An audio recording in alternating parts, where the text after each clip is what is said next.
Murder after murder, grape after grape, child you know what abuser after child you know what abuser. Enjoy. In 2013, Jamie Reynolds, who was born around 1990, murdered the 17-year-old daughter of a police officer and then had sex with her dead body. And he did all of this after spending months writing a twisted tale describing how he would do it. He first of all built a so-called hanging mechanism in the loft hatch of his parents' home over in Wellington in Telford. And then at some point he was able to somehow lure Georgia Williams, an A-level student, over to his home for a fake photo shoot. Georgia agreed to pose for Reynolds while wearing lipstick, stilettos and leather shorts, which he had bought on the internet.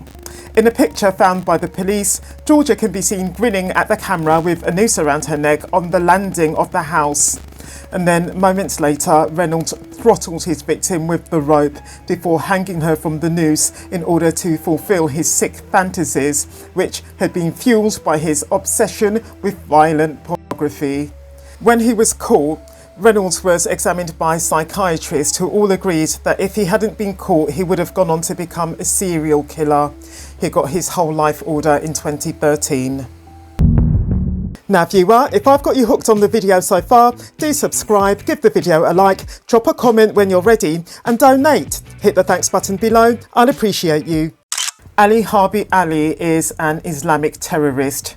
In October 2021, he murdered Conservative MP Sir David Amess. He stabbed him more than 20 times while attending a constituency surgery. Ali pleaded not guilty to murder, but then didn't dispute much of the evidence against him in court.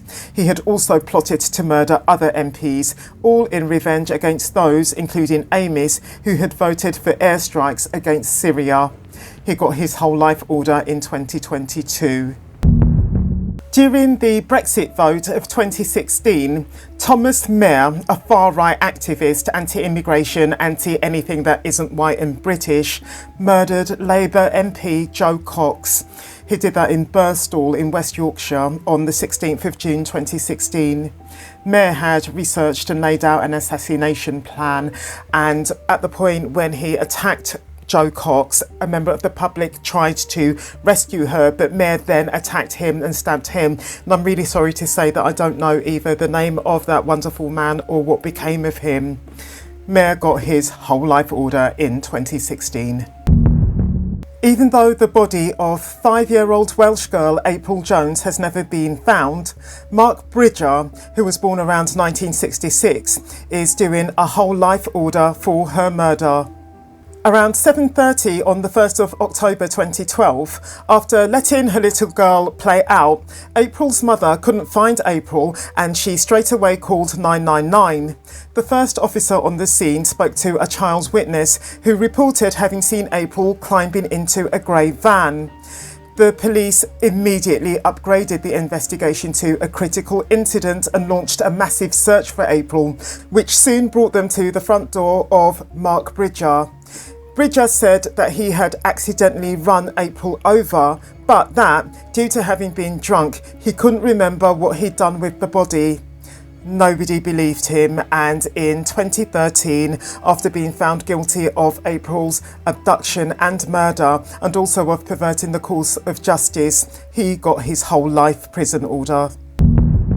On the 19th of October 2012, Christopher Halliwell pleaded guilty to the murder of Sian O'Callaghan, a lady that he'd picked up outside a nightclub in Swindon in March 2011 before stabbing her to death. He got life with a minimum of 25 years. While he was under arrest for Sian's murder, he confessed to killing another woman several years earlier, the lady being 20-year-old Becky Godden, but the High Court decided that his confession wasn't admissible because in some way it had been obtained illegally. Thankfully, 4 years later, police found fresh evidence unconnected to Halliwell's earlier confession, and on that evidence he was convicted of Becky Gordon's murder, and on the basis of that second murder conviction he got his whole life order. That came in 2016.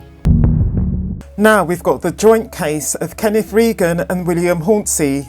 In 2003 in London, 5 members of an Indian family were kidnapped and murdered by a criminal gang. The millionaire businessman Amarjit Chauhan disappeared along with his wife, his 2 baby sons and his mother-in-law. The bodies were initially buried in Devon before they were later dumped in the sea off Poole in Dorset, where 3 of them were eventually discovered in the English Channel. The bodies of the 2 little boys were never found. Kenneth, Regan and William Horncy were given whole life orders for the 5 murders. Peter Rees was convicted of one of the murders. The motive was financial, as they planned to take over Amarjit Chauhan's freight company, which they then wanted to use as a front for importing drugs. The case was highly publicised due to the sheer brutality of the crime, and the trial was the longest in the history of the Metropolitan Police. John Sweeney, who was born in 1958, murdered 2 girlfriends of his 10 years apart and was already banged up for the attempted murder of another girlfriend of his when he learned that he was getting a whole life order for his 2 murders.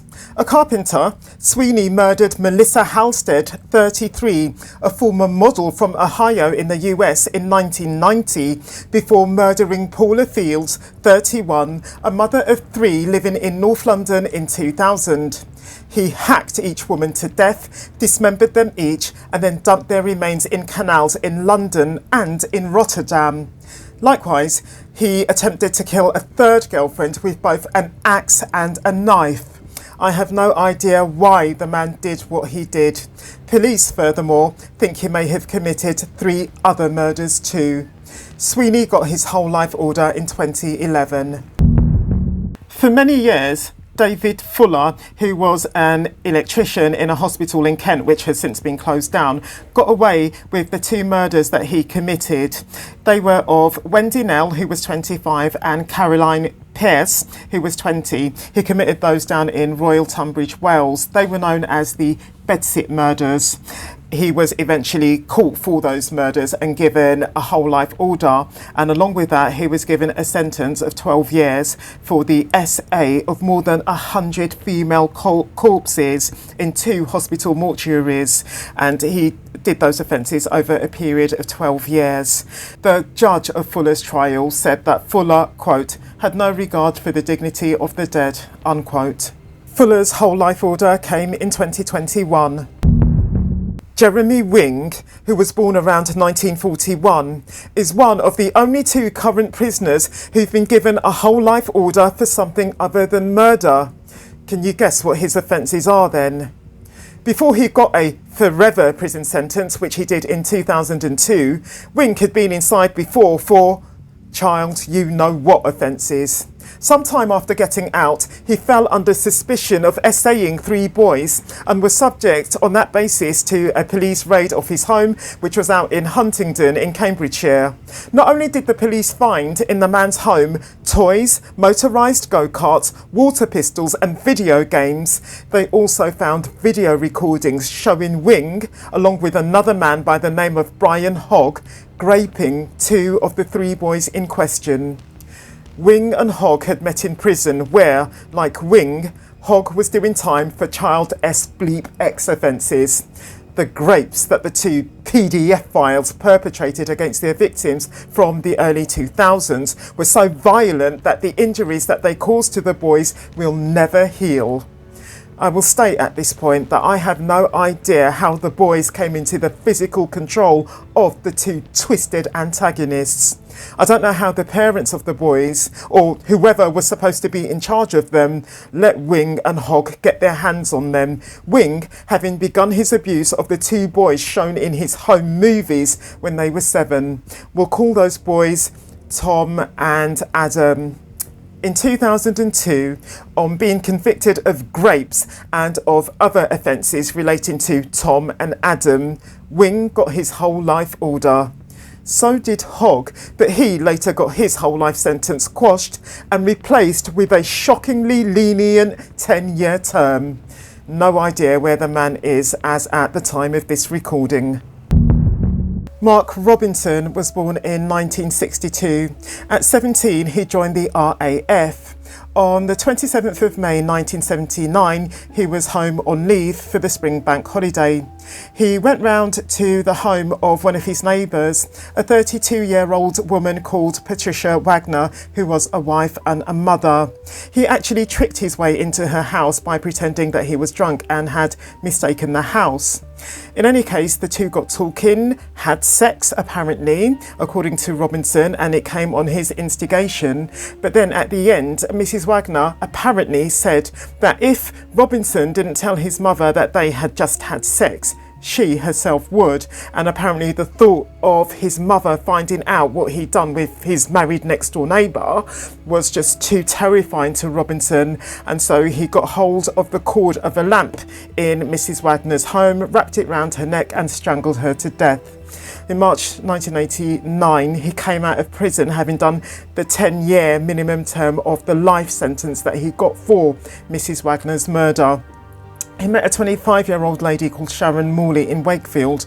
The couple soon moved to Billingham, and that started lots of arguments between the couple, all because Sharon wanted to move back to Wakefield.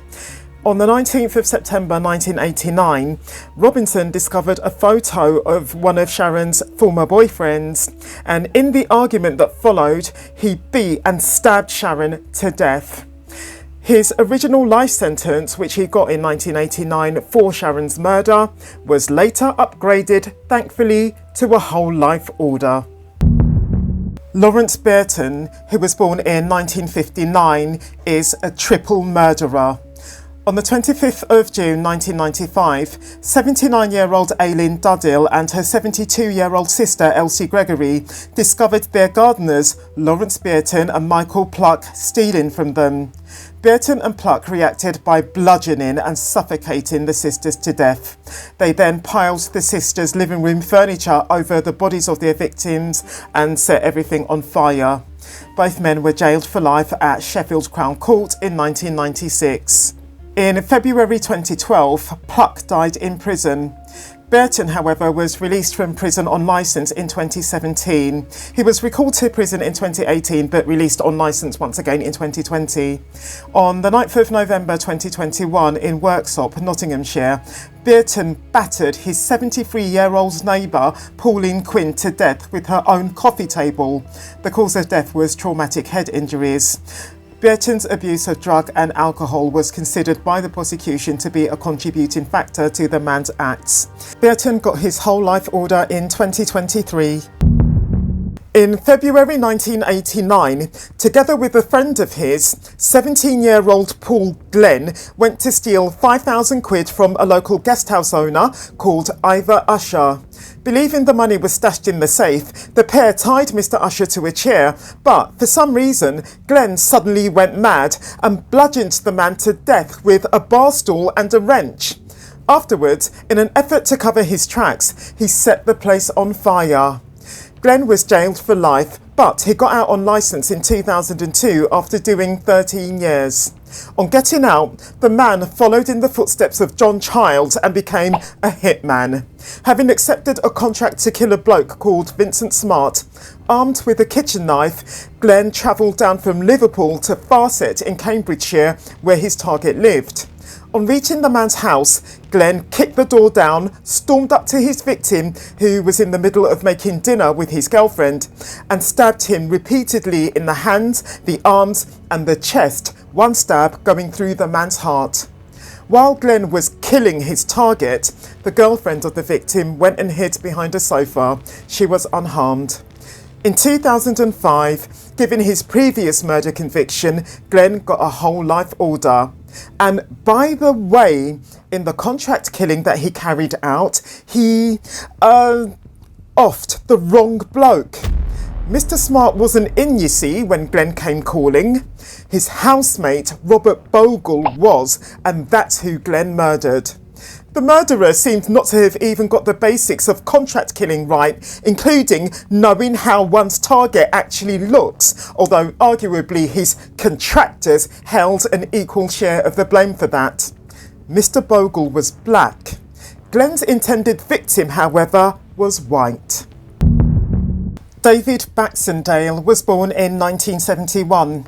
In 2001, out in Spain, he got 11 years for the murder of his friend, who he stabbed 14 times while he was under the influence of drink and drugs. After only 7 years, though, in June 2008, he was released and deported back to the UK. On the 10th of May 2010, a friend of his who lived in a flat in Redhill, he met this lady called Sarah Thomas, and the two seemed to have, got a liking for one another, and then they got a taxi back to Sarah's flat around 5 p.m. She lived in High Street, Nutfield Village, and then for reasons that I just don't know, Baxendale murdered her. He stabbed her several times with the fatal wound going straight through her neck. In March 2011, Baxendale got his whole life prison order. Of the 4 murders that Robert Maudsley, who was born in June 1953 in Liverpool, committed between 1974 and 1978, 3 were committed while he was in criminal custody. One of no fewer than 12 children, Maudsley found himself, at the age of 8, being returned to the care of his parents after having been taken away from them, along with some of his siblings, at the age of 21 months due to serious parental neglect. He was returned to the care of social services at 16, however, after suffering years of the most horrific violence and essay from his lorry driver father, who was often put up to his abusive behaviour towards his son by none other than his wife, Maudsley's own mother. Having developed severe psychological trauma, as attested by his numerous attempts at suicide, and having become a substance abuser, at 20, Maudsley was supporting himself down in London by working as a prostitute. He garroted a client of his, John Farrell, over in Wood Green, North London, in March 1974, after the man showed him pictures of his child SA victims. After handing himself into the police, Maudsley was sent to Broadmoor Hospital, a psychiatric unit, having been deemed unfit to stand trial. Nothing much came of the man's act from 1976 of holding a fellow patient hostage. That wasn't the case, however, when he murdered another fellow patient by the name of David Francis, who happened to be a child SE ex-offender. Having carried out Francis's torture and murder alongside David Cheeseman, another patient, Maudsley claimed that his reason for ramming a sharpened spoon into his deceased victim's ear with such force that it penetrated through to the man's brain and then splitting the man's head open, exposing his very brain, was to enable him to literally feed on the man's brain. Even though the perpetrator was proven ultimately not to have cannibalised his victim in any way, the media dubbing of Hannibal the Cannibal that this claim of his earned him has stuck with him even up to now. Maudsley was tried for and convicted of Francis's murder, sent to Wakefield's maximum security prison in West Yorkshire, planned on the 29th of July 1978 to murder 7 of his fellow inmates, succeeded in murdering 2, got a whole life prison order, got moved into an underground cage built specifically for him, and in 2000 had his request for a pet budgie denied. When, in April 2025, the man was moved to HMP Whitemoor in Cambridgeshire, he had spent all of 42 years in solitary confinement, with, moreover, the 51 years that he served, as at the time of this recording, he's the UK's longest serving prisoner and apparently has no desire to be released. Well, when you're bound by your sentence to be locked up until you die, that's quite handy, I'd say. Russell Oliver, yet another prisoner who's inside for murder and commits a murder again while inside. On the 31st of May 2015, Russell Oliver, who was then aged 46, attacked another prisoner called John York in his cell at the high security prison HMP Long Lartin. York himself was jailed for life in 2013 for beating a man to death. He died from the head injuries that Oliver inflicted on him. Oliver got his whole life order in 2016. While Simon Wilson, who was born in 1957, is a murderer, his whole life order doesn't come directly from his act of murder. On being moved to Australia with his family at the age of 2, Wilson racked up a total of 77 offences over there, including 6 rapes and a vicious murder. After serving 16 years in prison for that murder, in January 2008, at 50, Wilson was deported back to England. On his return to the UK, however, the man learned that his case was found not to meet the criteria to put him under any control orders, which left him free to do whatever he wanted and go wherever he wanted. Likewise, the authorities were powerless to force Wilson to sign the SE ex-offender register, the man choosing not to do so on a voluntary basis. A few months on, in September 2008, the man was given a whole life order after pleading guilty to attempted rape, wounding with intent, and causing a person to engage in sexual activity without her consent. In April 2008, you see, Wilson attacked a 71-year-old woman, who we'll call Lucy, on her doorstep in central London, slashing her across the face and across her body as he tried to rape her. Lucy had to be hospitalised for 5 days and was left so badly injured from the attack that she was at risk of losing the use of one of her arms. Wilson lost his 2009 appeal against his whole life order. As a convicted murderer, however, he isn't quite in the same category as either Jeremy Wing or another non-murderer whole lifer, John Wass, who you're soon to meet. Double murderer David Mitchell, who was born around 1968, is gay. However, originally he was straight. The proof of that is the fact that in 1990 he murdered his girlfriend. He did his second murder, which was that of his gay lover, Robert Hind, 4 months after getting out of prison for the murder of his girlfriend. He murdered Robert Hind in the hostel that they were both living in after getting out of prison, where they met in December 2013. And his apparent reason for the murder was that he was really angry when, after they had sex, Hind told him that he was HIV positive. The court, however, when this came to trial, didn't believe him for a minute. They reckoned that he had known about it long before then, and therefore that wasn't the reason why he killed Robert Hind. He got his whole life order in 2015. John Wass is in the same position as Jeremy Wing on a whole life order for a crime other than murder. Wass was 69 when he was convicted of 17 counts of historical child abuse. Can't say the word because of YouTube's decency policies. And these offences included rape, SA and sexual exposure against 3 different victims going back to the 60s. He got his whole life tariff at Derby Crown Court in 2017. Born in 1970 or thereabouts, in 2001, Jason Gomez stabbed his business partner Robert Jones to death. I believe their business was a window cleaning business. Then on the 25th of March 2015, together with a fellow inmate called Paul Watkin, Gomez lured another inmate called Darren Flynn into a cell at HMP Swellside and then stabbed him over 190 times with a thin black handle and a knife wrapped in material. I have no idea why the 2 men did what they did to the victim. Gomez got his whole life order in 2015.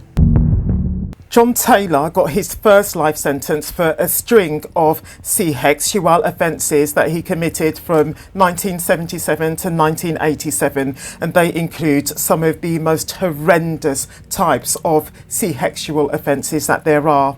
Alongside those offences were grievous bodily harm and many, many other offences. He got his second life sentence in June 2002 for the murder of Leanne Tiernan, and that second life sentence in fact turned into a whole life order imposed on him in 2018. If this video has gripped you, I recommend you to watch this one next. I'll meet you there.